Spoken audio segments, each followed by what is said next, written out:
I'd like to welcome everyone back for the afternoon portion of our program. I think we had a wonderful morning and hope that we'll be able to talk about a lot of the ideas that I know have come up throughout the course of our different sessions and presenters.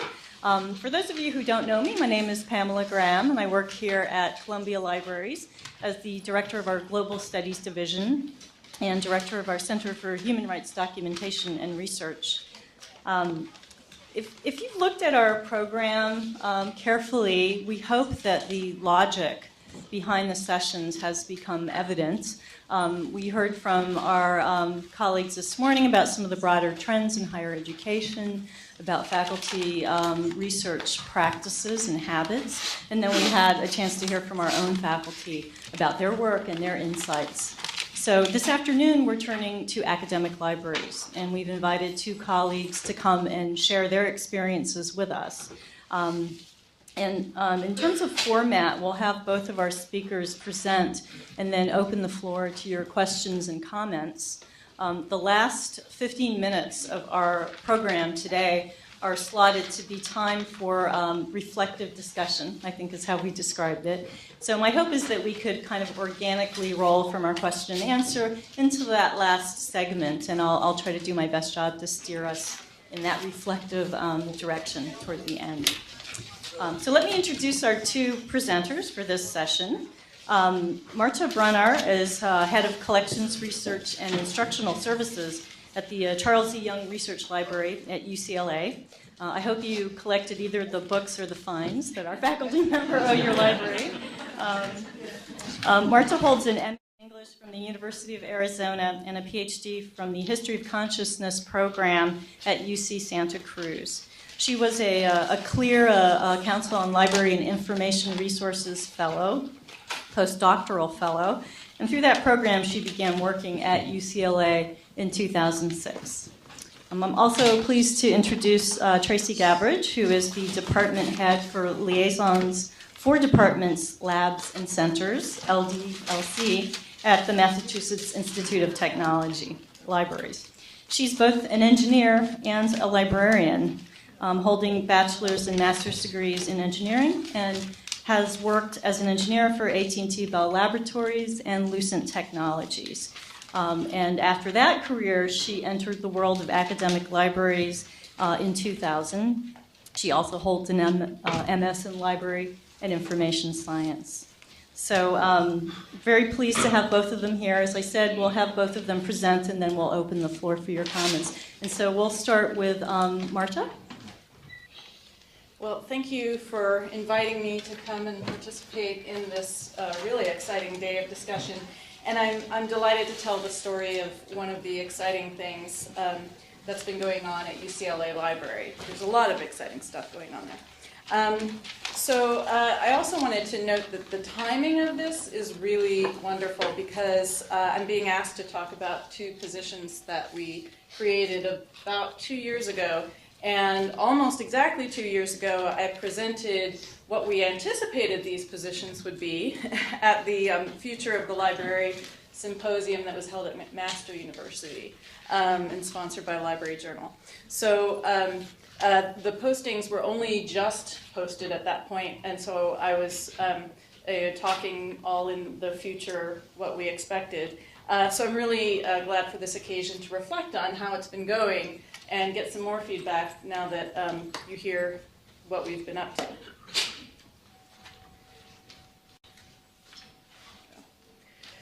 So I'm going to be focusing on the research library at UCLA, the Charles E. Young Research Library, which supports research and instruction in the humanities, social sciences, and area studies. We also have special collections, East Asian Library, and a few other departments in that library. And we had a major renovation project from about 2006 until 2011. And it involved two of our floors, the lower level, the A level, and the first floor, which is the ground floor that you come in on. And it took what by all accounts was a dreary mid-20th century interior and turned it into something open and lively and upbeat, inspiring kind of place, and it's really become a destination in a way that it wasn't before.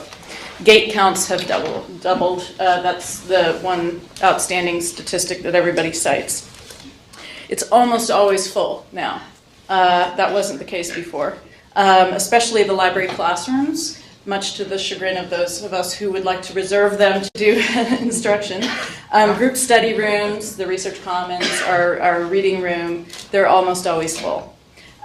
Some of the spaces got updates, our reading room and our circulation desk, for example, and other spaces were completely new, including a research commons, a study commons, a cafe, group study rooms, and new conference space, which is the only free conference space on campus. I'll let you draw your conclusions about what we face as a result. High-tech classroom gets used all the time, and there's a new, more robust laptop lending service that we host. So here are a few pictures from the renovated spaces. As you can see, it has an open feeling with transparent walls, spacious lobbies, and corridors. It was designed around three guiding concepts: journey, discovery, and collaboration. Those are physically printed on the walls in various strategic places. It's meant to showcase the process and the community of research, and not just the finished products, in other words, the publications. And I think it actually is doing that. So I'm going to be speaking from the perspective of one unit within this library, and that's my unit, the Collections, Research, and Instructional Services Unit, which goes by the acronym CRIS. And we are about 20 people, 10 or so librarians, subject specialists in the humanities, social sciences, and area studies, including government documents and cartographic resources. And we do everything: collection development, reference, instruction. And we lived through this renovation in a way that a lot of other units did not. At first it happened below us, then they moved us, and then it happened above us. So we were keenly aware that it was happening. But the project management and design issues were really handled at the library administration level. The librarians and library assistants in our unit were, at the time that the renovation really got underway, were long-time employees. Most had been there at least 10 years, and a good number of them 20 plus, 30 plus years. That balance has tipped a bit in the direction of newer career librarians, but we still have an awful lot of experience under our collective belts. In the course of the renovation, retirements and recruitments away from our department, coupled with the financial crash, led to major attrition. This probably sounds familiar to some of you. And this prompted a reorganization process in our department. So we were really primed at this moment to think about who was doing what and why. Our collections and operating budgets were cut. Numerous vacancies went unfilled. Librarians and staff experienced furloughs, and more work was spread across fewer people. And we're still having trouble figuring out what not to do. Thankfully, the library administration didn't have to enact a hiring freeze, but those of us who were in positions to make hiring decisions and propose new positions really needed to get creative if we were going to get campus administration to give us those new positions. We couldn't be expected to just fill vacancies. We had to really present positions that were well thought out and forward-thinking.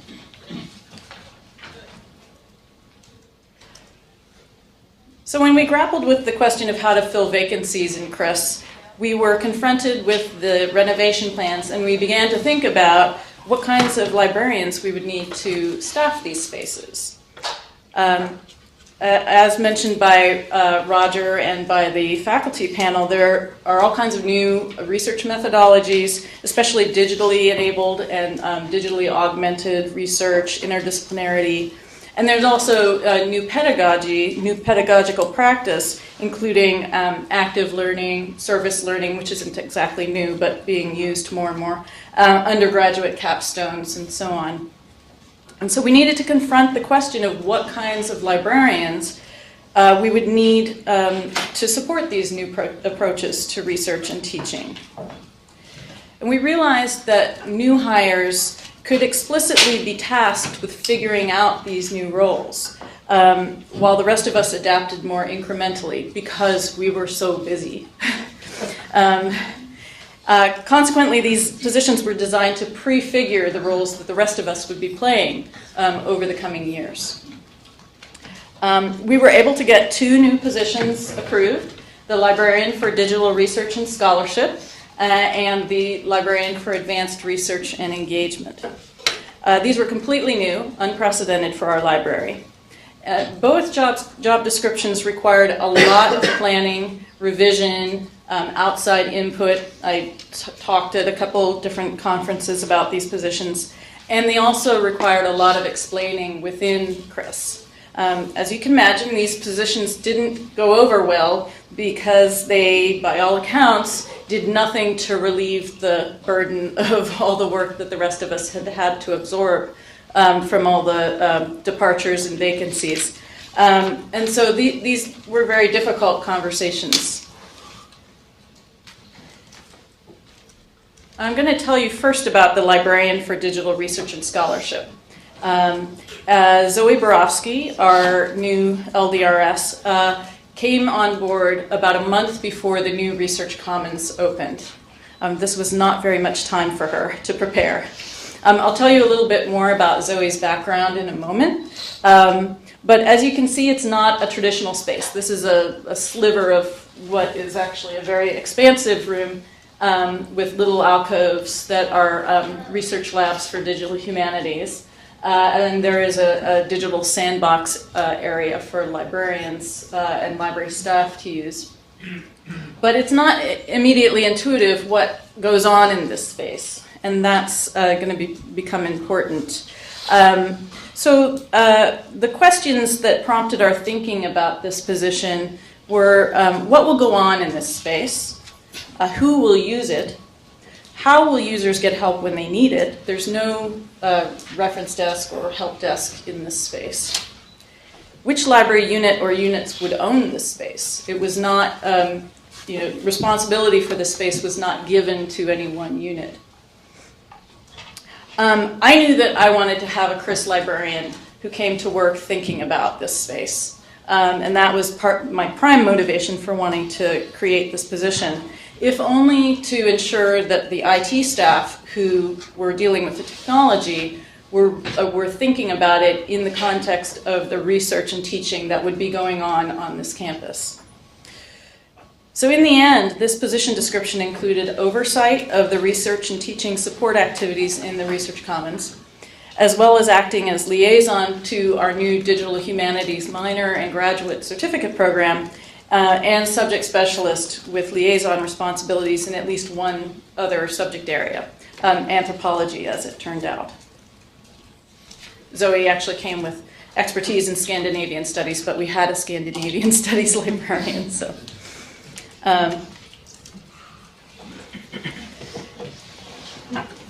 Now, after the renovated spaces opened with the start of the academic year in the fall of 2011, it quickly became apparent that one person could not handle this space, and that it would take a team oversight because everything was so new. Not all of the technology had been installed yet. No policies, virtually no policies, had been created before we opened.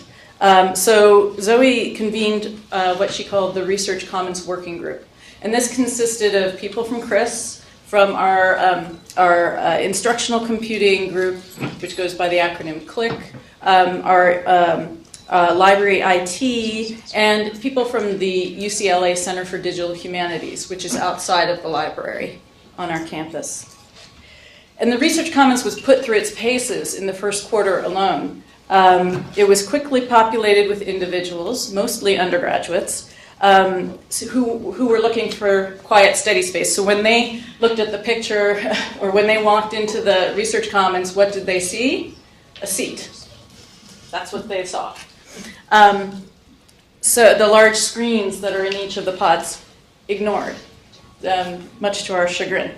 So there was a lot of shushing, occasional scuffles, not quite fisticuffs, but sometimes on the verge, fights about the culture of the space.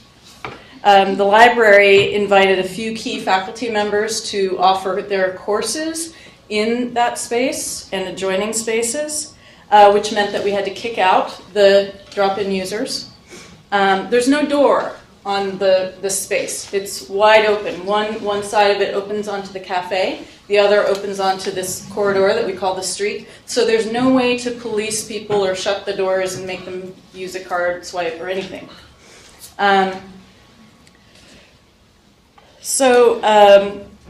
The library also, in the very first quarter, offered to host a 300-person DIY Days event. Some of you may be familiar with DIY Days. I believe it's a movement that came out of New York City. You can Google it. It's to get more information about it. But it was an unprecedented kind of event, and it was a very outward-facing event. It wasn't about library stuff, so it took a lot of selling and a lot of hand-holding to make it actually happen. So over the first year, the Research Commons Working Group spent most of its time troubleshooting details. We don't have an events coordinator in our library, so any planning for events falls to the people who are closest to that event in terms of their function within the library.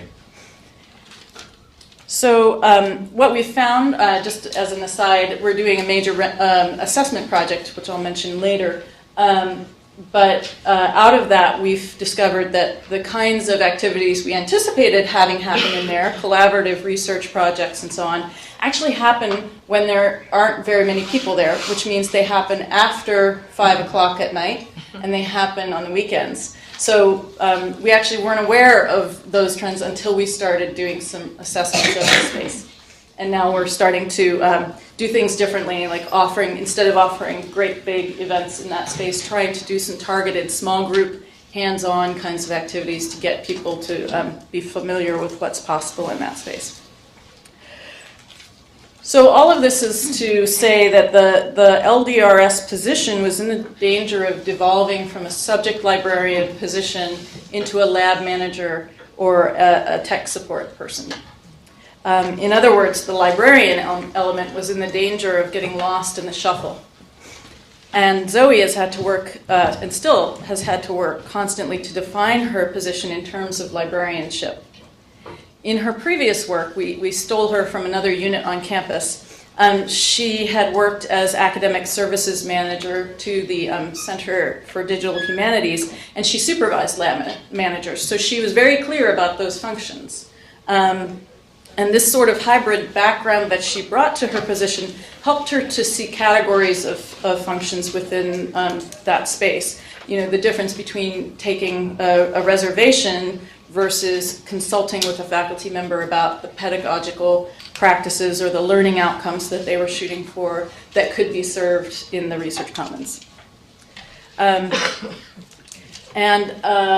want to point to this sign, which I have on the left-hand side of this screen. It looks probably innocuous enough as a poster or a sign that you would see somewhere, but this is a product of months of work. And I think it's brilliant. And the brilliant thing is that in one sign, they were able to do things that initially drove us crazy. Figuring out the culture, communicating the culture of the space. Groups meet, talk, work, explore. It's not code for silent work. What can you do in this space? You have access to big screens, laptops, wireless, so that gestures at the kinds of activities we might expect to see happening here. Logistics. Yes, you can reserve, and here's how. Initially, that was a big source of confusion. Who gets these spots? And if it is, you know, the politics of, well, if there's one person sitting in a pod, can I actually sit down beside them if I'm not associated with them? Well, now we've got reservations. And then connecting people with the librarian. All of that in one sign. I'll talk a little bit more about the challenges of signage in our renovated space in a moment. But to get back to the trap of the lab manager, this is the single biggest challenge for this position. And as Zoe puts it, I asked her to reflect on her experience with me before I came here. She said that the trap of thinking of the librarian as lab manager is the product of thinking of the library as space. So what she strives to get all of us to do instead is to focus on what students and faculty, as well as staff from other research units on campus, want or need to do with their teaching, learning, and research. And in that way, we have an opportunity to show them what's possible and then draw them into the space if that's called for. But that we're not just showing off the space and saying, isn't this cool? Wouldn't you like to be here? Without having that conversation about what they actually need to achieve. Okay, so now I'm going to transition to the second position, the librarian for advanced research and engagement. And Allison Benedetti came on board about a year ago. This was a much more slippery job description for us to write.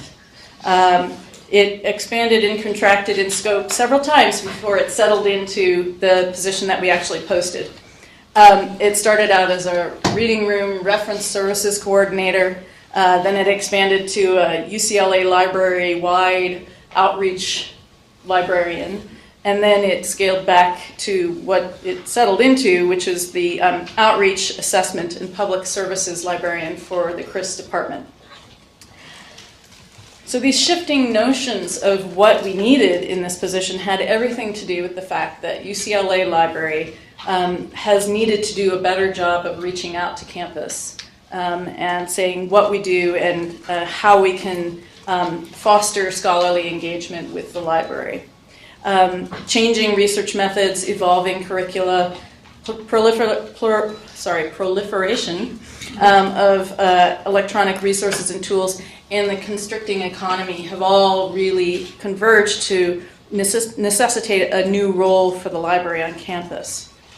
This position did not come with any subject liaison responsibilities or collection development responsibilities.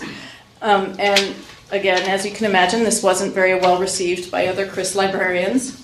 Nonetheless, our leadership team really felt that this role would be difficult to define, and that this person would be challenged enough with the task of trying to define this role that we didn't want her to also have to do the collection development and the liaison responsibilities, at least initially. We wanted to really ramp up our assessment efforts in a way that we just couldn't do ourselves. We really wanted to rethink outreach in a way that those of us who were carrying 5 or 6 subject areas really couldn't do. We needed somebody to kind of take the lead on that. And now that Allison's been here long enough for her position to become better established, we are at the point of considering giving her a subject liaison responsibilities, because that's a natural fit for her to try out some of the things that she's tried to establish. Her biggest project to date is the North Campus Research Community Study. This is a multimodal participatory design assessment project. We've got a team of 4 researchers, including myself and Allison, Zoe Borofsky, and then our head of social sciences, or our team leader, rather, of social sciences and humanities, Jennifer Osorio. And we'll be presenting our preliminary results at ACRL next month, if anybody's going. Come look us up. Along the way, Allison has also been coordinating our reference services and is really trying to rethink how we offer those reference services and support research for all campus constituents.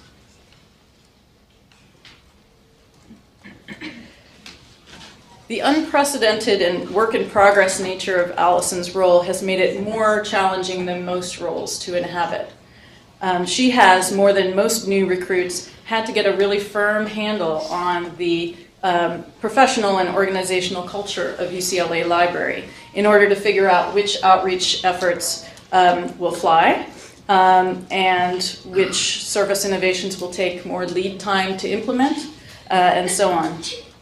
And in the initial weeks on the job, nearly every conversation that she had with new librarians, or new colleagues rather, within the library, and she met with pretty much everybody, most of those conversations started out with some variation on what exactly is your position? And we pronounced the acronym Larry. So what is a Larry? Why are you here? And what are you supposed to be doing? And these questions communicated at least reserve, if not fear, of what impact or what does your position say about my role? Is the fact that they hired you a criticism of what I'm doing? Are you somehow going to create more work for me? I'm already overworked. These are the kinds of conversations that she had. By now, Allison is, a few of you may know Allison because she was on the East Coast here for a little while before coming to us, but she's very well integrated, and by all accounts, she's very well liked. Still, her position as change agent really puts her in a tough place, and she often feels like the ideas that she offers for improving our services and practices are interpreted as criticisms rather than interpreted as helpful contributions to our collective efforts to improve what we do. So her work is still viewed by some as meta rather than core. And that's part of my job to try and help to change people's perceptions of this role. Because, again, the idea is that she's doing and inhabiting the roles that we are all going to be doing and inhabiting as we are able.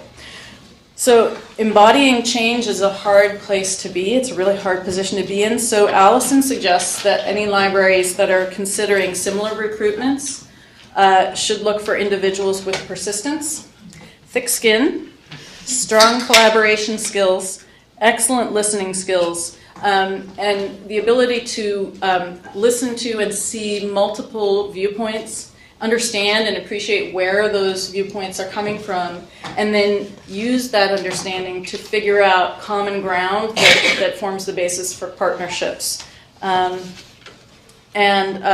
Just as an aside, if you want to discuss this in the question and answer period, Zoe Borofsky came to us with a PhD. She's an other degreed librarian, and Allison came with an MLS and library experience. I'm happy to talk about any implications of that later. So to sum up, this chart represents, I presented this at McMaster 2 years ago at the Future of the Academic Library Symposium. And this is what we expected these roles to be. So you can see the orange in the middle is what we expected both positions to share, qualities that they would share.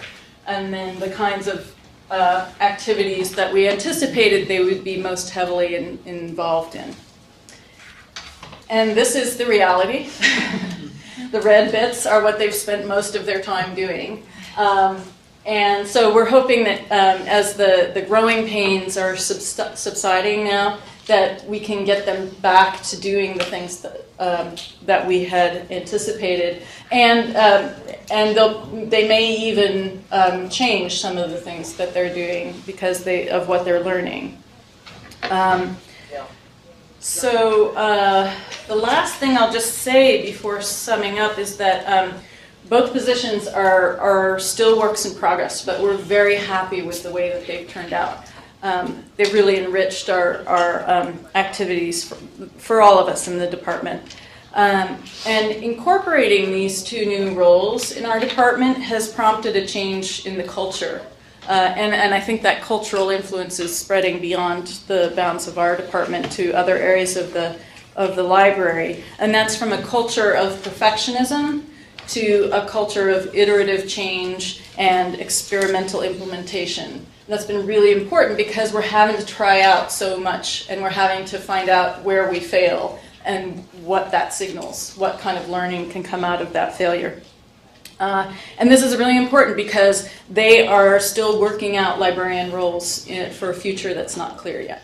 So, thank you.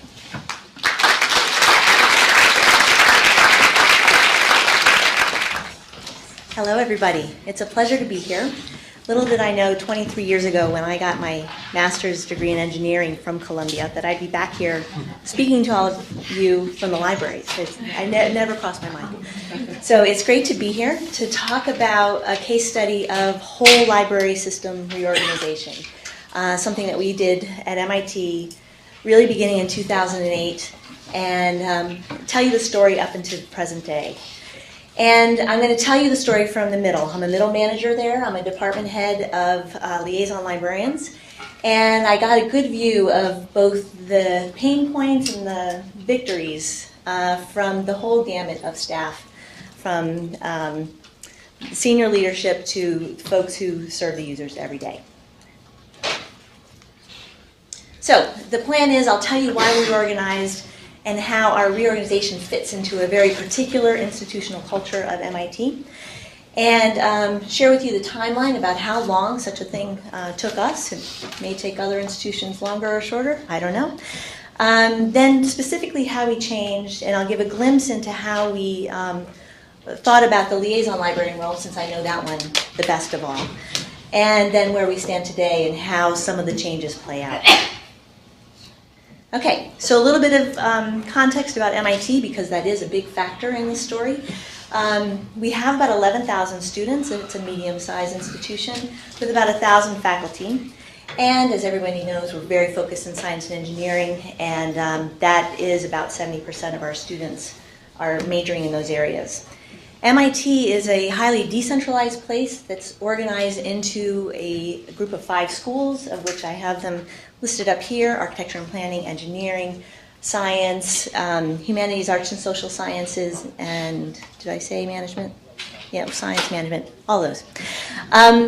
So despite and actually the power structure at MIT really rests with the department. It is the departments. It's highly decentralized. However, it has a very strong institutional culture, I would say, of qualities like innovation, as you might expect, meritocracy, risk-taking.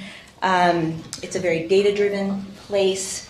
It's focused on teamwork and collaboration, and it's an intense place. People are there to achieve and solve the world's problems. That's the smallest thing they think of doing. So the libraries, it's funny, being part of libraries where we value the long term and think about things carefully, existing in a culture like MIT. So it's fun and exciting. So the libraries that serve the institution, we have about 185 staff and give a $20 million budget, give or take a few million. I don't really track it on a year-to-year basis. And the way we used to be organized, I think, is fairly traditional. We used to have, well, we still have many library locations. We have 4 main libraries, if you will, and or 4 main library organizations, 5 main libraries locations, and we were organized according to those physical locations, which were created in alignment with MIT schools. So the engineering and science organization with 2 libraries supported science and engineering, of course.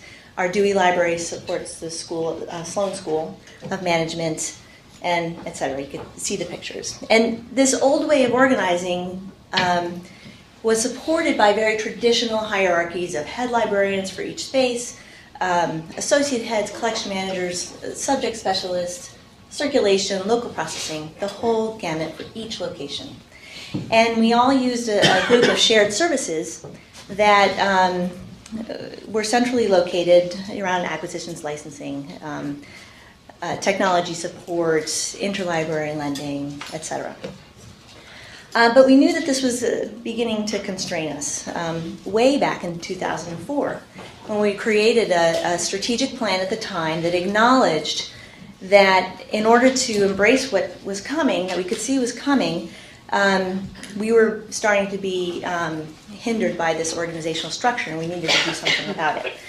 So the seed was planted. I think that's a very important point. The seed was planted way back in 2004, even though we did nothing about it until the next strategic planning cycle started.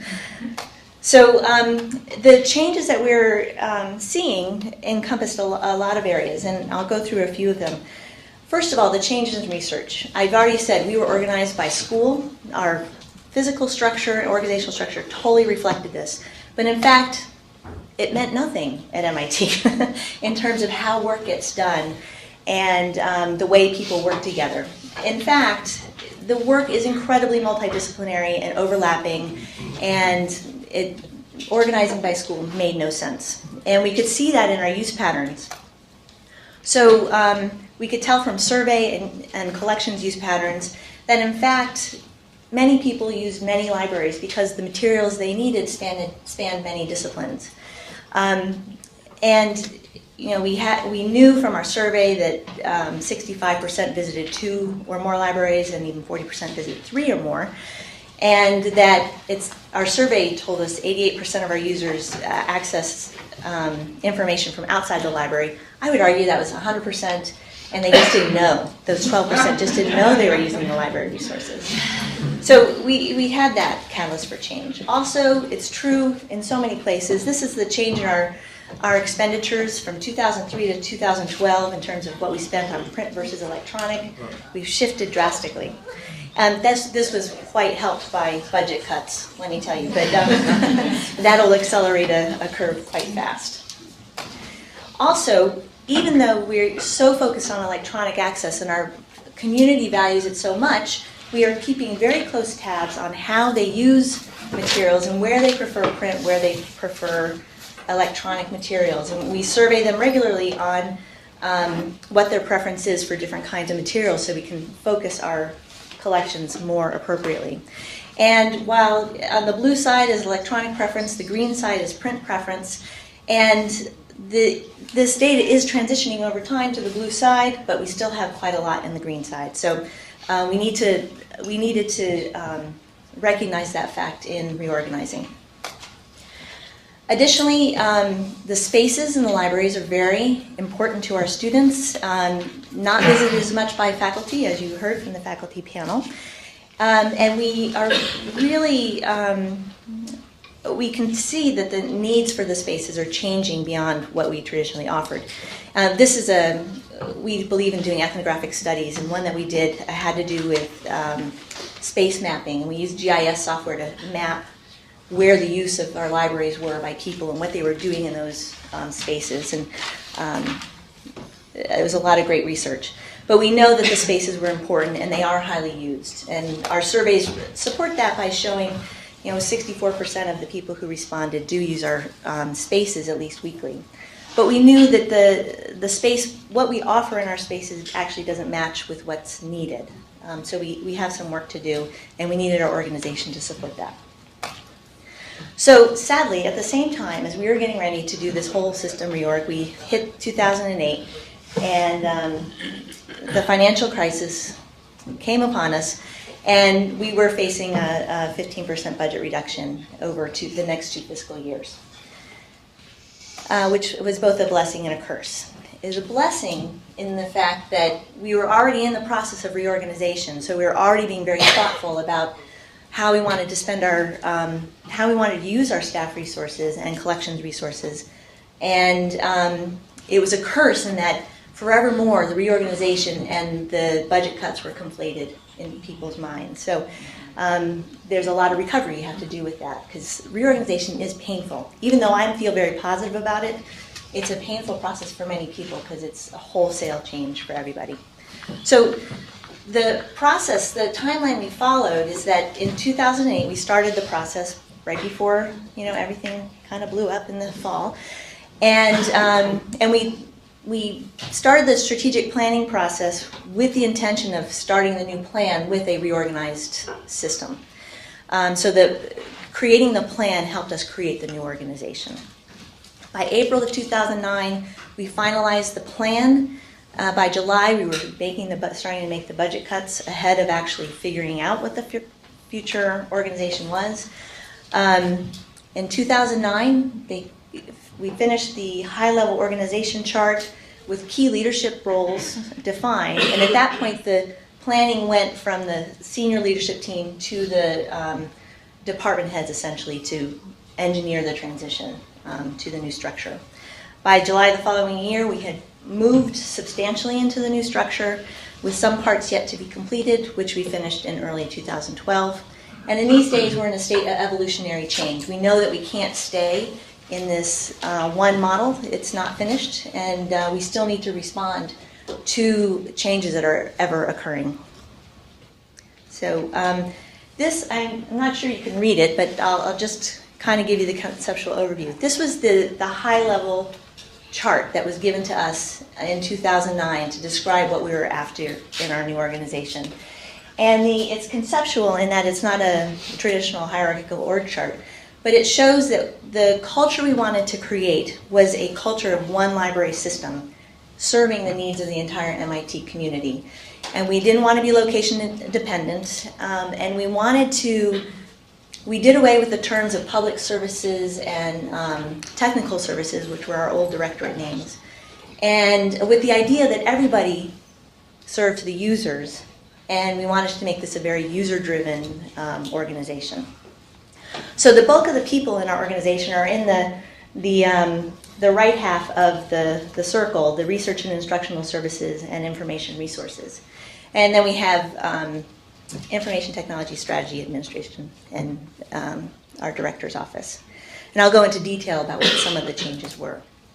But first we had to get through some budget stuff. And what we did in that time is we closed our last two science and engineering branch libraries, our aeronautics and astronautics library, as well as our Earth, Atmospheric, and Planetary Sciences library, and merged those collections and people into our engineering and science libraries, respectively.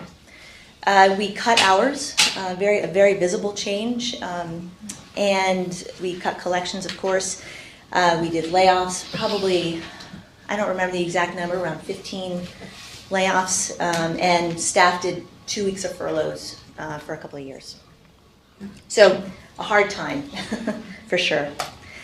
So, but once we got past that really awful year, we started into the changes we really wanted to see. And we created some new departments. And of course, I'm starting with my own, the Liaisons for Departments, Labs, and Centers, where we brought together all the subject specialists into a single department.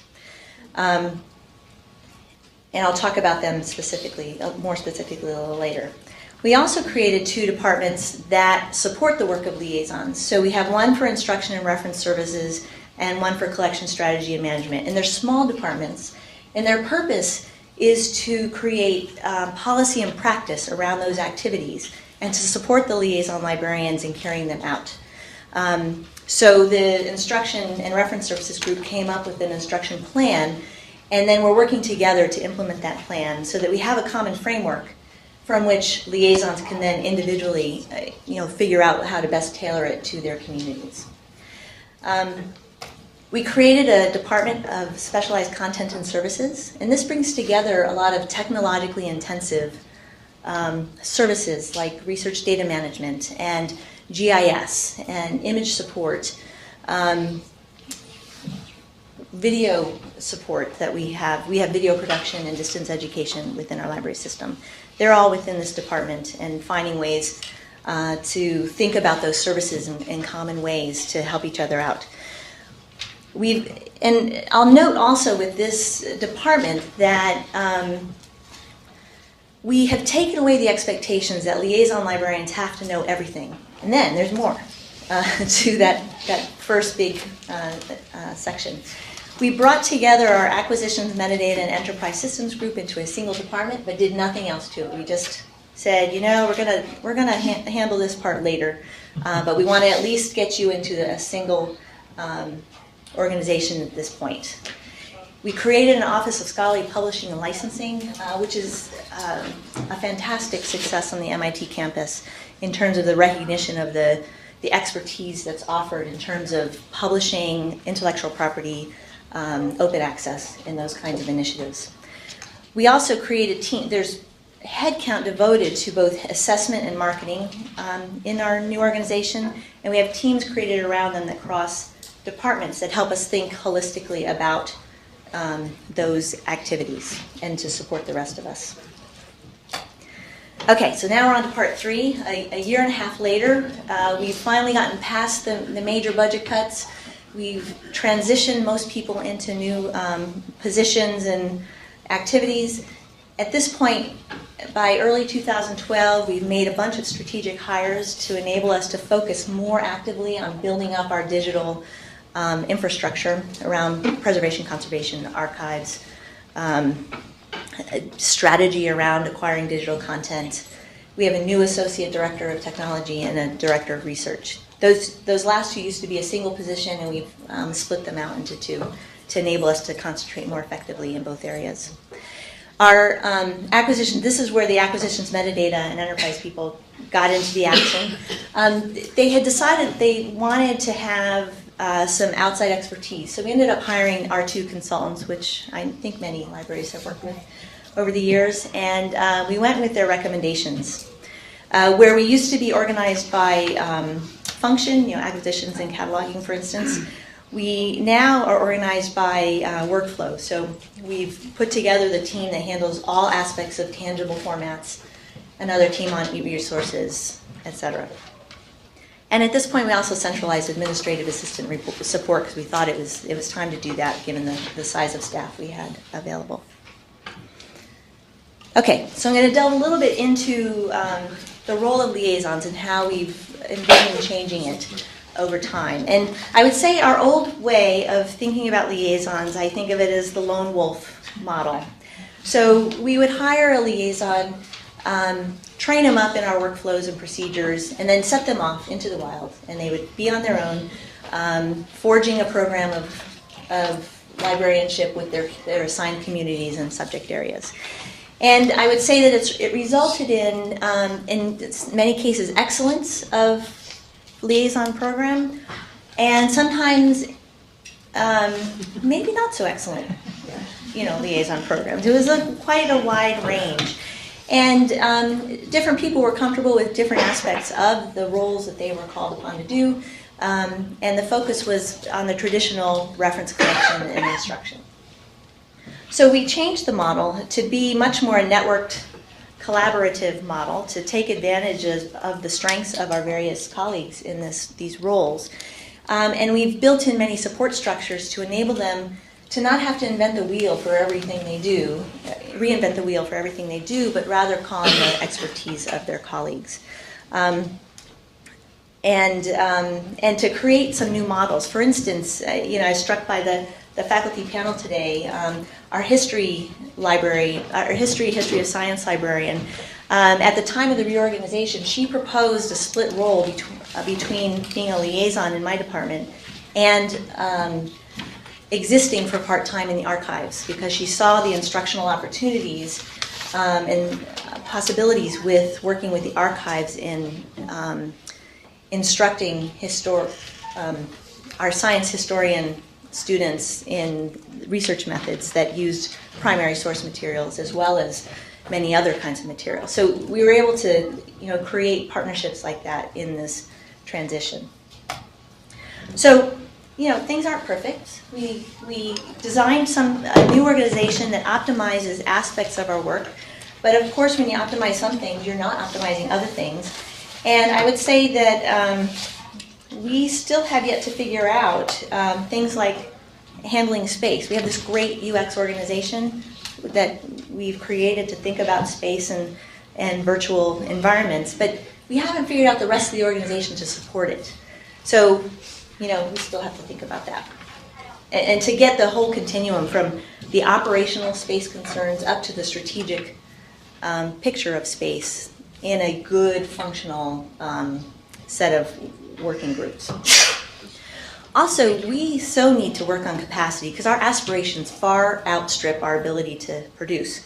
And I think about it in terms of development, in the two contexts of development, both software development, because we really need the technical capacity within the libraries, and also development from the fundraising perspective, that if it's not going to come from the institution, we need to go find the money elsewhere to make things happen. One thing that we specifically did not optimize on and broke the optimization on was the school-focused relationships. When we had these structures focused around schools, the head librarian typically had a very good relationship. Well, some of them had good relationships with the school administrations. And we broke that apart, really. We don't have the same capacity for building that kind of relationship. But it turns out not all the schools really care about that relationship, but there are two that did. So at this point, we need to figure out how to build that in more appropriately and get back to some of that strong relationship. Split assignments is another thing. The history librarian that I told you who proposed a split between departments, so dual reporting into two different organizations, that one works great because that employee is motivated and can see the benefits of it. In bringing together an entire staff into a new organization, you don't always have an exact match to skill set and ability to the positions that exist. So we do have a whole slew of positions that report into multiple organizations. And no matter how much work we try to reduce the overhead associated with that kind of thing, some staff are just never going to thrive in that kind of arrangement, and some staff will. So over time, we have to resolve the places where it's a problem and still continue to support the places where it works really well. And it's a continuous learning experience for all of us. And then these last two, they're just kind of givens no matter what you do. Again, if you optimize some relationships in departments, you're going to break others, so you still have to work on that communication and relationship building no matter what. And we, given that we have reorganized, there are still changes yet to come that have come to light because of the changes we've already made. So special collections, for instance, we've realized now that there are overlaps between what our Institute archives do and our specialized content and services group do. So there may be opportunities for bringing things, pieces of those workflows together and organizations together to create better access and handling of special collections.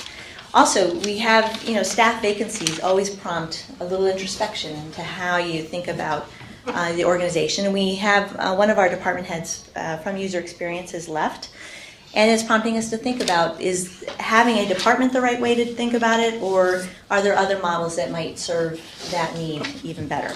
So it's an example of the kind of thinking you want to keep doing as you learn from what's presented in a new organization. And so the things that are working for us is we still provide great service, if I do say so myself.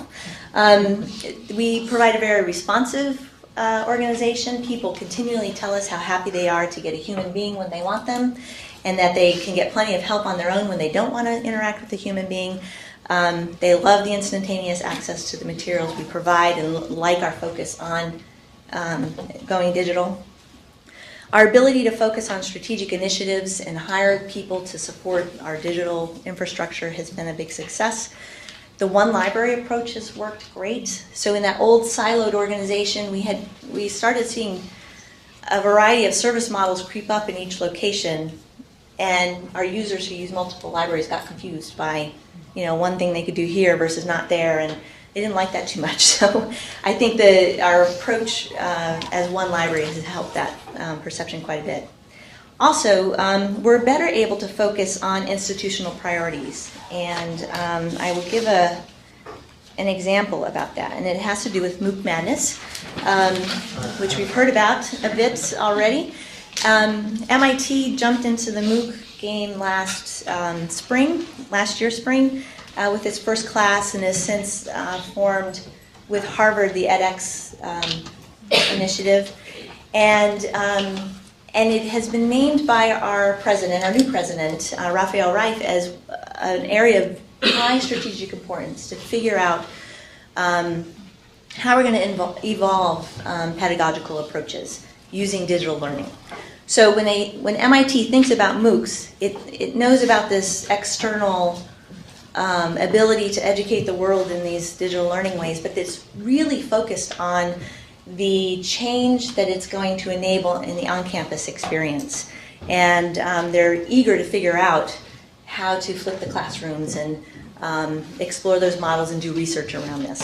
So the way it affects the libraries, if your president says we're going to change the pedagogical experience, we needed to be involved. So, so from the very beginning, we created an initiative around this, a strategic initiative that involved the library system. We brought together people to work on it. And we've done extensive outreach around the campus, tying in to the different organizations that are thinking about this. And finally, it's coalesced into a single organization with a head, so it actually is becoming a little simpler now. But at first, it was the Wild West, and they're laying the train tracks as the train is running, and it was chaotic. So, but this aggressive outreach has been very helpful to such an extent that now the libraries are involved with the thinking that's going on about how teaching and learning spaces ought to evolve to support the flipped classroom on campus. We're involved in thinking about how to teach research skills in a digital learning context, whether it's for external students or on-campus students. We have been asked to think about housing the learning analytic data, the data that's going to fuel these learning analytics somewhere within the library systems to enable widespread access to it. We are key partners in the world of the intellectual property concerns of offering materials in MOOCs. So, and I think that one thing that's impressed our faculty and the edX folks is the ability for libraries to collaborate with one another. So by the end of last summer, we had started collaborating with our library colleagues at all the edX partner institutions, and we have working groups informed, and we're informing edX and our institutions to around these kinds of issues around research skills and intellectual property. And I would say that in our old organizational structure, we wouldn't have pulled this off so quickly. It's because we're able to think about institutional priorities in a different way, and we're not tied into a long-standing organization, that we've been able to be more responsive than we were in the past. And I'm going to stop there, and I think next is questions.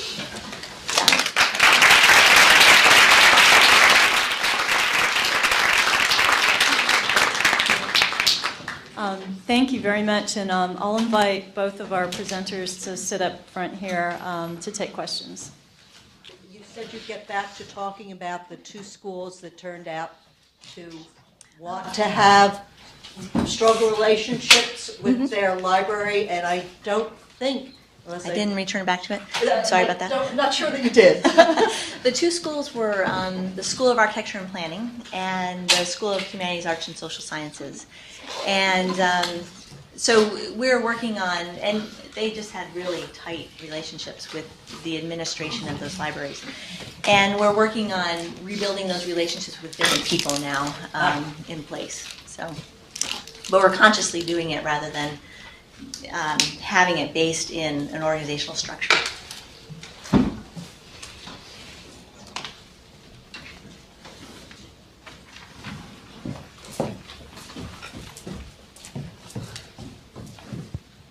Hi, this question is for Marta, and I'm interested to know about what sort of maybe surveying or assessment you may have done in advance of building the space about what students might be looking for or hoping for.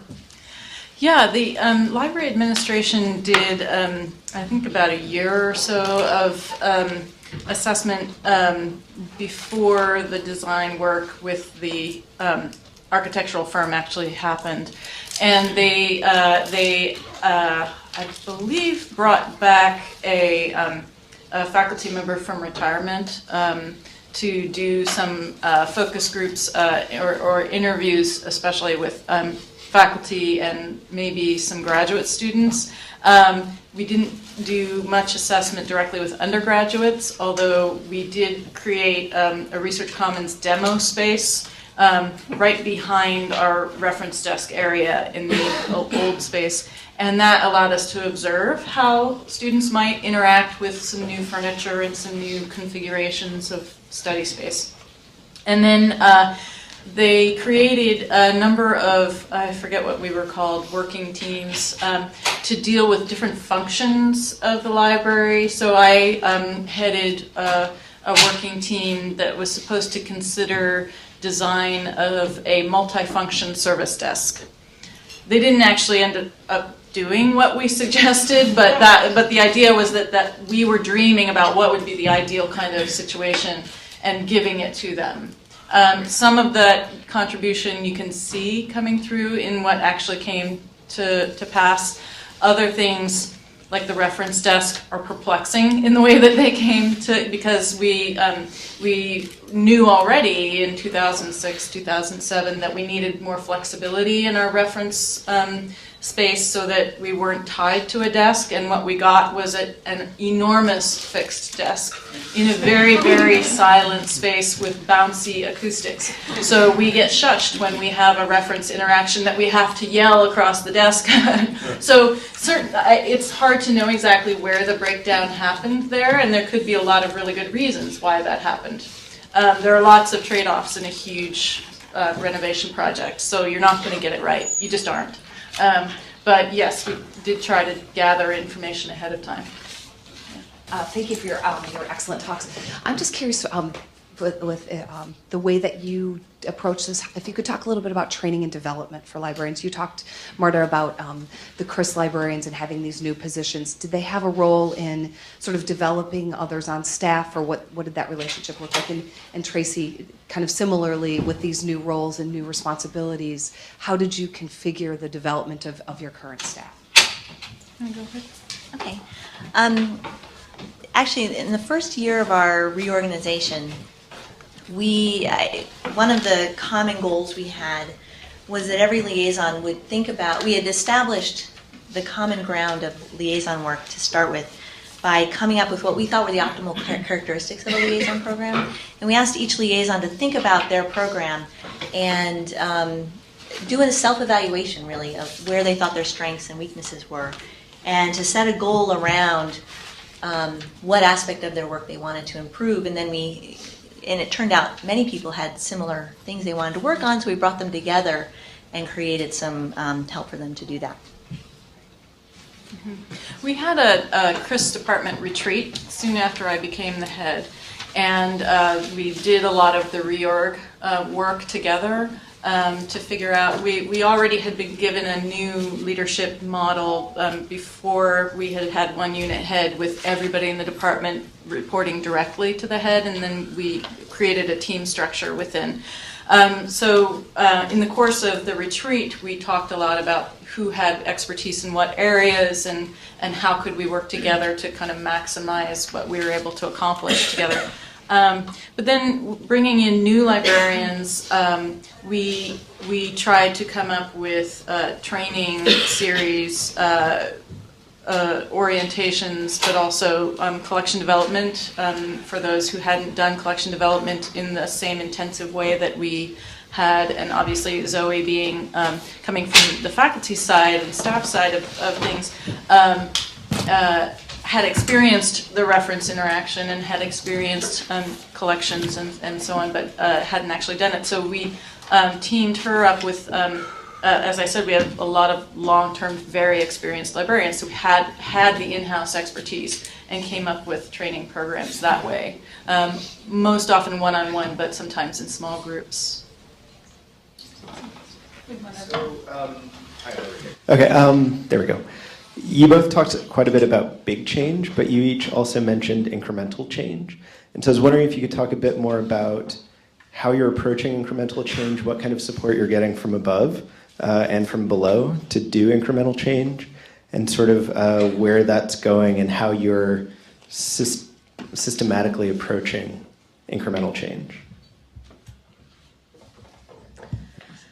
Well, we're trying things out now. So I think I mentioned we tried out reference in the Research Commons space, or maybe I didn't mention it. It was in my notes to mention it. So forgive me if I'm repeating myself. But so we actually tried, since there's not a desk in there, and we've been wanting to move away from reference services on the desk.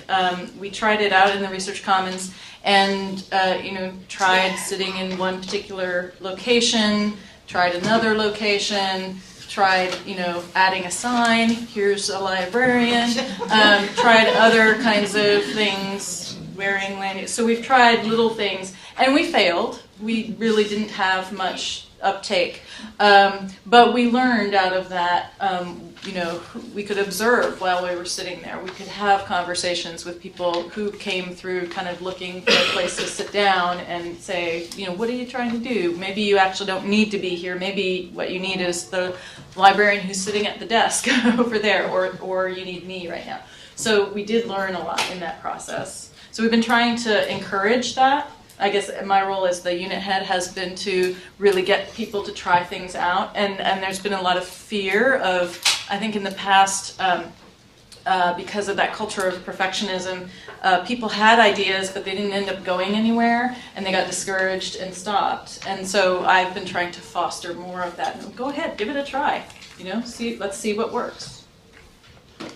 At MIT, the incremental change has been, we've been encouraging staff to put forward proposals and ideas that come to them through various user interactions or whatever, and bring them to me or to upper management and see what happens. And actually, there's been a lot of success with moving proposals through to completion.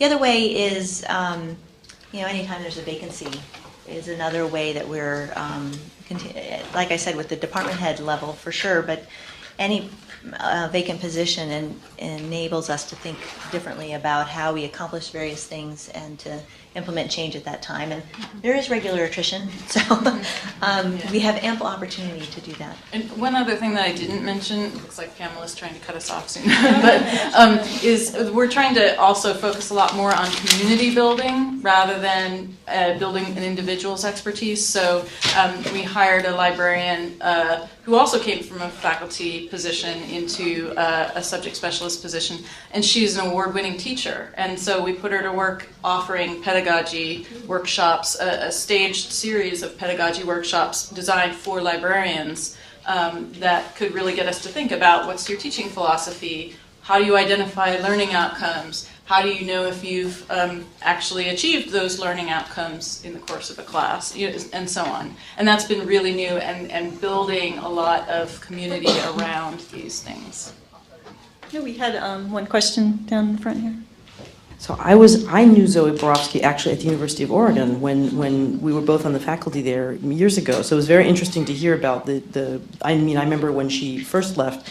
And what this reminds me of is in the humanities in general, and also quite specifically in history and in literature, there's a lot of attention in graduate education on thinking about how graduates with PhDs can go on to non-teaching positions. Not simply because, there aren't enough jobs, but actually looking at it as a half-full glass, not a half-empty glass, of thinking about the wide range of careers that are actually accessible and appropriate for people with a PhD in the humanities. So what it makes me wonder about is, since you just mentioned two different staff, librarians who do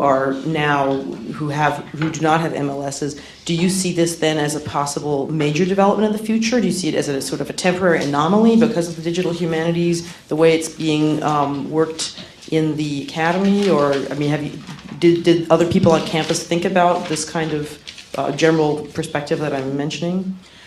Yeah, I'm a third one. I don't have an MLS myself. I came in as a postdoc.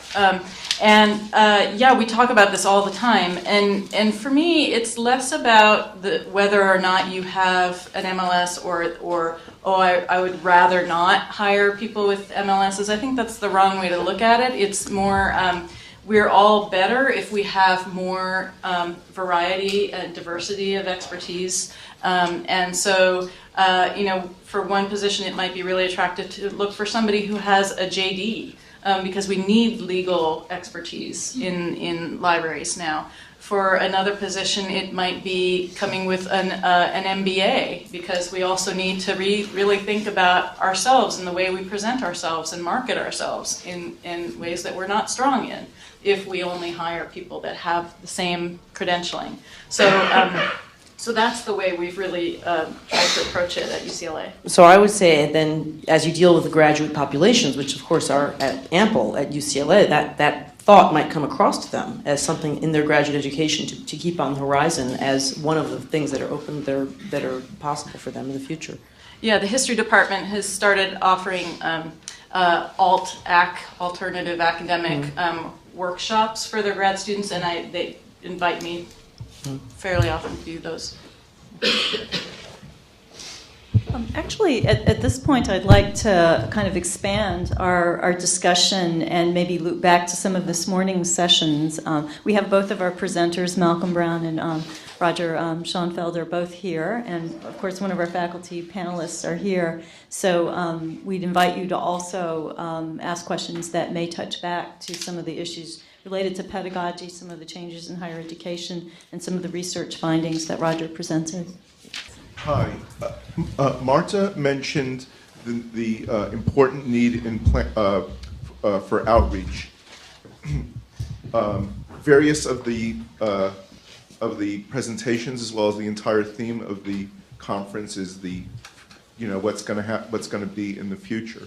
How do you, as librarians at top universities, top research-oriented universities, relate to the earlier panel, the statements made by the humanities professor who's a medieval specialist, that the library is incredibly important because of the physical and tactile and working with original materials, whereas the two scientists had a kind of a wistful attitude to the library as something of the past, something that was incredibly important to them as students, and at least one of them said, well, this is really important for students, or maybe someone else said that, but kind of where are we going? And think of some of the data-driven social scientists, just to name one, economists. Maybe they're going to be more like the scientists, and maybe in a little while almost all of the humanists will also be in that. And I'll leave it at that and throw it to you both. I can start. One of the benefits of having a department that brings together all the liaison librarians together is that I get to see the kind of range of needs that are in existence out there in the community. And like Roger pointed out, there's some common needs across very disparate disciplines that they may manifest themselves a little different, but at their core there's some similar needs. So we're reacting to some of that in a way, like our research data management services group now contains not only the social science data librarian who we've had for a very long time, we have some science and engineering librarians in there who are focusing on data for part of their time. We are now working on bringing in a digital humanities perspective as well to kind of get at that common need while also paying attention to the diverse needs of those different communities. So I think there's a variety of ways to think about it. Yeah, I guess I'll mention this North Campus research community study that we're doing. North Campus being on UCLA campus, the social sciences, humanities side of campus. South Campus is the hard sciences.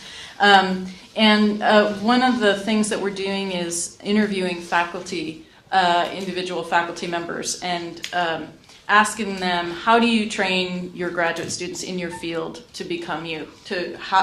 What do scholars in your field need, and what are you doing within your own departments to train them? And then what role do you see the library having in this? But we always ask them, how are you trained, and how is that different than what your own students? And that gives them an opportunity to reflect on, well, things were so different, but well, now how I do my research is this or that, or I actually wish that I had time to think about this or that. So that's been a really productive conversation for us to have. And as you said, different disciplines are going to have different answers to that. And so if anything's clear, it's that there's not a one-size-fits-all kind of way to do outreach. So I think it's very similar to what you're saying. Hi, I just had a question about the proliferation of online universities that we were talking about this morning. I know that some of them have been considered like diploma mills, and I was wondering if employers are familiar with which online universities are less reputable, and does it present a disadvantage or advantage for the workforce to having an online university degree versus a more traditional degree? We can get a mic to Mel. I don't know how to talk about diploma mills so much, because the online programs, at least that we're watching, you cannot describe as diploma mills. These are serious attempts at providing post-secondary education. So I think what's happening, I think one of the things that we've seen with all this sort of stuff going on in the MOOC is that because there's now an edX, the elite institutions have kind of put their blessing on online education. They're saying, we're getting into this pond now too. So in a certain way, what we've seen over the past several years is a new legitimacy for online education. As a matter of fact, we've been delivering online education for a long time, even going back as far as correspondence courses. We've been doing it at a distance. So I think the big shift is that it's become more legitimate, it's become more seemly, if you will, to look down these paths and see how can we actually serve other constituencies that might not have had advantage or access to this type of education before. I just had a comment for Roger Schoenfeld. It is a very, very crude way of helping historians, and well, two things that I've discovered that I think are very useful. One is that don't take for granted that every faculty member on your campus knows that there is someone who can help them with their discipline. And I found we have this I don't know if it's new. It was newly made available to us at Yale. This ITS messaging system where you can actually select a group of individuals, like all postdocs in the humanities or all English majors, and it's updated daily in real time. And you can slice and dice these, any way you like, and you can actually write to people. And I found that alone, just that one step, which was introduced in the last year or so, made a huge difference, because then all of a sudden everybody has an email from you, and it's sitting in their box. And so whenever I hear from somebody else, it always says, welcome back from Yale Library. That's the subject line, because it's what I sent to them. Because now they know who I am, and then they'll ask me any number of questions, and I'm convinced that this is a sea change. I've been there 12 years, and it's like all of a sudden everybody knows who you are, and it's so much different from just sending something out to a listserv or asking a secretary to send it out. It's a direct communication. They know who you are, and somehow it's a more tangible connection. I don't know. That was my feeling about it. The other thing is about in terms of the massive amount of literature keeping up.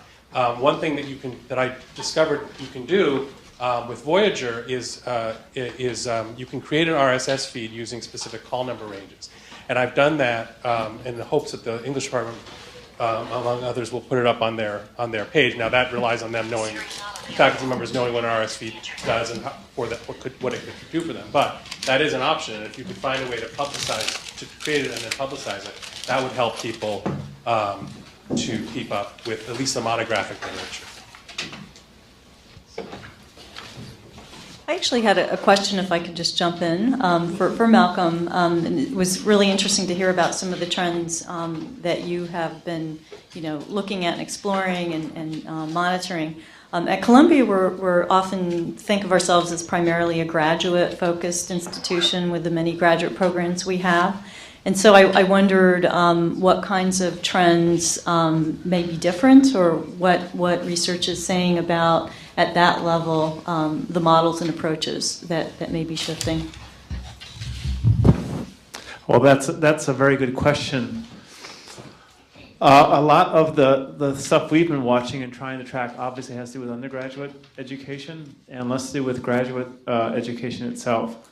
But I think one thing that we are definitely seeing is that there is new emphasis, and I think it's come out here several times in the conversations that have taken place today, is sort of this new emphasis of helping the graduate students understanding the role of educators. I think all our institutions, no matter whether it's at the top or sort of in the middle of the pack, wherever you are, I think we're all going back and looking at our teaching mission with a lot more care than we have in the past. And a lot of times it's been almost an afterthought. I know it's not popular to say that, but I think it's true. And so I think you're seeing that new dedication, a new renewal, a new focus on the teaching mission happening at all layers of the institution, not just thinking how can we teach our graduate students better, but really trying to get them into the loop and preparing them as teaching professionals as we go forward. So that is certainly another sort of shift that we're noticing is the role of the graduates in the teaching mission of the institution.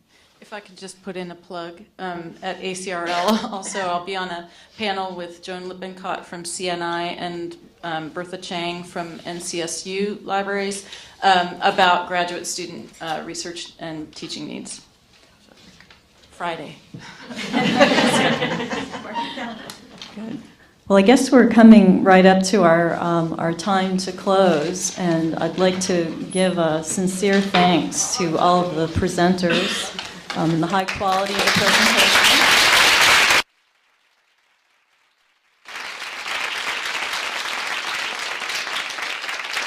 And I'd also like to thank our sponsors for helping make this event possible, and all of the volunteers who worked very hard to pull together all of the details. So thanks again all for attending.